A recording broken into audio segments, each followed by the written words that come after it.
Bom pessoal, e hoje eu quero mostrar para vocês o meu mangá de Dragon Ball, que eu fiz ali em meados do ano de 2001, quando o Dragon Ball estava no auge, né, na TV Globinho. Tinha acabado de chegar na TV Globinho, né, era da Globo, aliás, era da Band, e a Globo comprou em 2001, né. Bom, e nesse período eu tinha entre 12 e 13 anos, né, e eu resolvi fazer um mangá de Dragon Ball, porque eu era apaixonado, aliás, ainda sou apaixonado por esse anime, né? Tem um canal dedicado a isso. E olha só que interessante aqui, algumas características que eu gosto muito. É bem tosca a capa que eu desenhei, mas me dá uma sensação de nostalgia tão grande quando eu vejo esses detalhes aqui, né?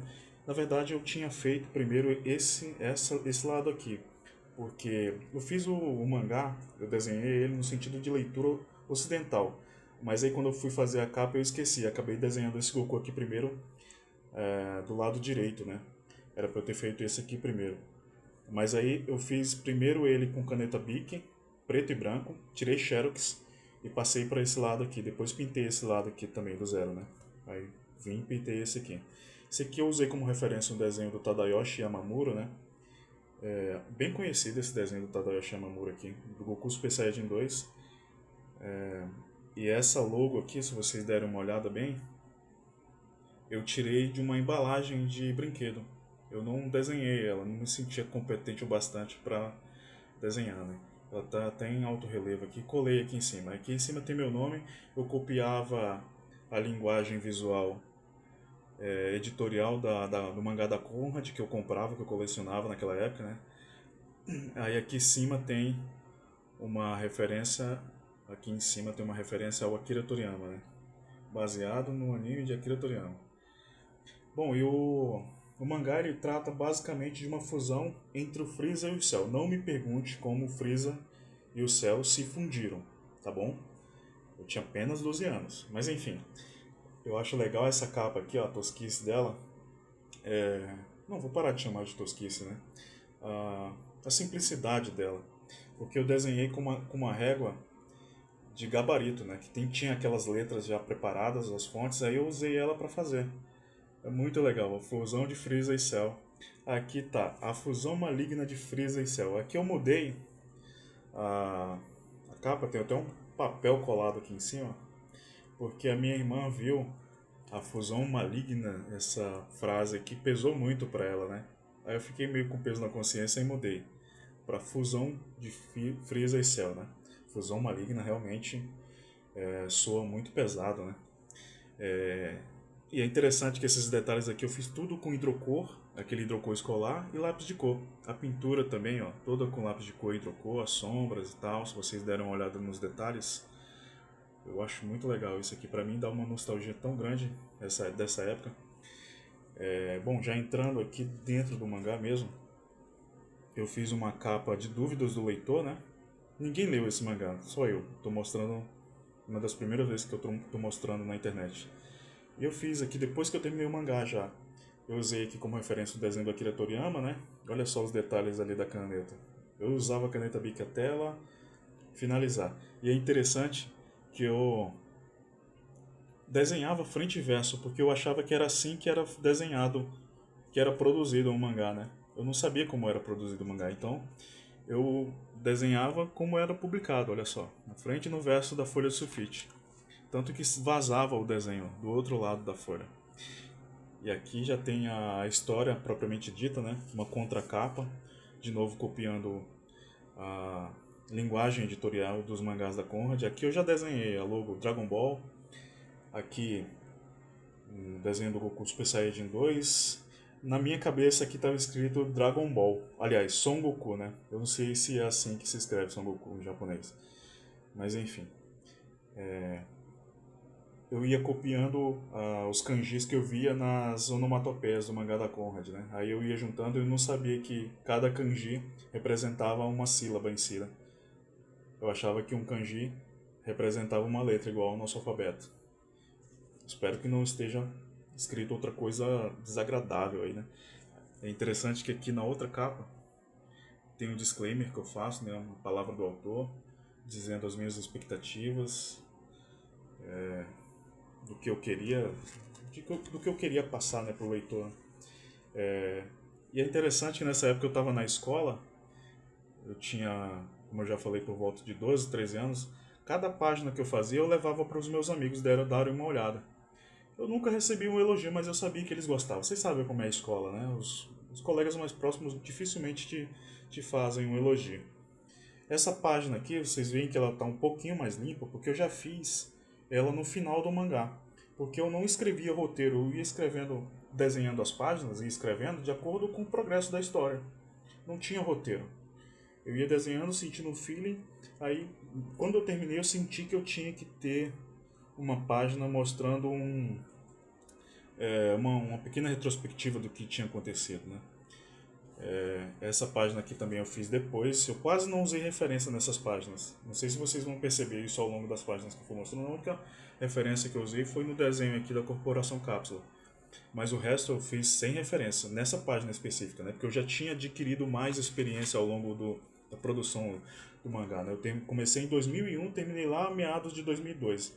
Essa página aqui, como é a primeira, eu acabei refazendo essas páginas, essa página aqui também, no final do mangá, porque ela ia ficando muito suja, né? Eu ia desenhando e a sujeira da mão ia passando para o papel sulfite. E isso me incomodava muito. Eu adquiri até uma mania de ficar lavando a mão o tempo todo. O pessoal me achava até estranho. Aqui vocês vão ver que eu usava bastante referência. Esses desenhos aqui, todos eles têm alguma referência ou no mangá ou em algum desenho das revistas Ultra Jovem, Henshin, Animedor, as revistas Heróis, né, que eu comprava na época. Essas revistas estavam muito em alta, ali meados do início dos anos 2000, né, e era de lá que a gente tirava as informações. O pessoal até me perguntou outro dia como é que eu sabia que o Goku se transformava em Super Saiyajin 2 antes de sair na Globo, né? De ser transmitido na Globo. Pois é, essas revistas já traziam pra gente. Acho que quase um ano antes eu já sabia que o Goku ia se transformar em Super Saiyajin 2 através da revista Ultra Jovem. E aqui vocês veem que o desenho vaza, ó, pro outro lado, né? Aqui tá o Goku. Comecei desenhando com o Hidrocô também, aí depois eu mudei pro Nankin. Aliás, pra caneta Bic, porque eu percebi que ela vazava menos pro outro lado.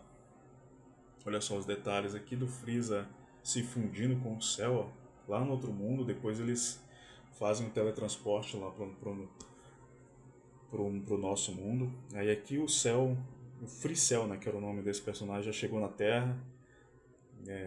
Olha só, interessante os desenhos de referência que eu os desenhos que eu fazia baseados em referências já produzidas, né? É interessante que, como eu falei, eu fui melhorando ao longo do mangá, né? Porque no início eu só conseguia desenhar copiando, né? Usando referências.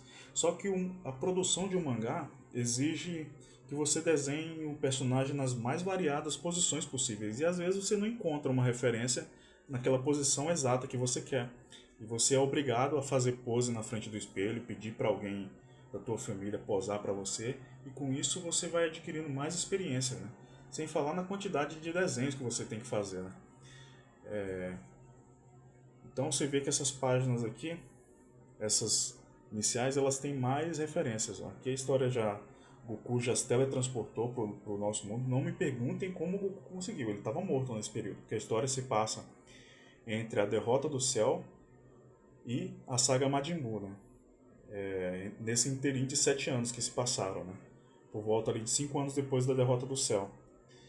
E o Goku já estava morto, ele se teletransportou para a Terra.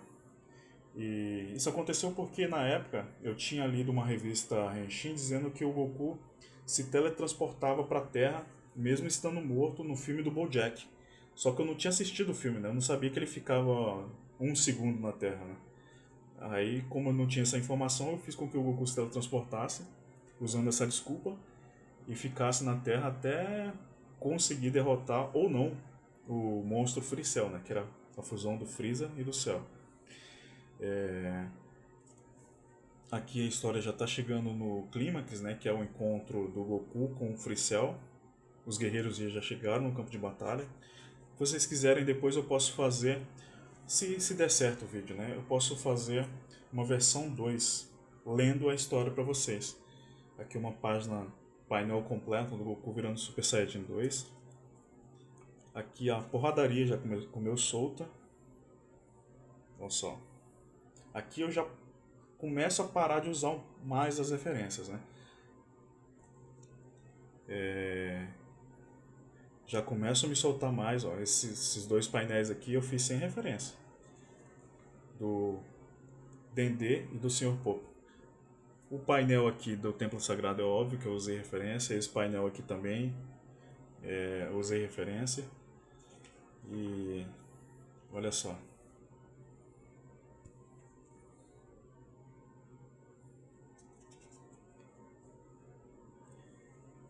Tudo usando caneta Bic. Só caneta Bic. Eu usava até a caneta acabar. Até o reservatório dela acabar. Essas letras aqui, os diálogos, eu desenhava à mão livre mesmo. Eu fazia uma linha a lápis embaixo de onde eu queria, ou então eu usava a régua mesmo de apoio para escrever a fonte, né? Os diálogos. Uma régua normal mesmo, só para apoiar a parte de baixo e a linha de baixo das fontes ficarem todas alinhadas, né? Depois eu mostro como eu fiz isso também. Bom, e o vídeo já está passando de 10 minutos, pessoal.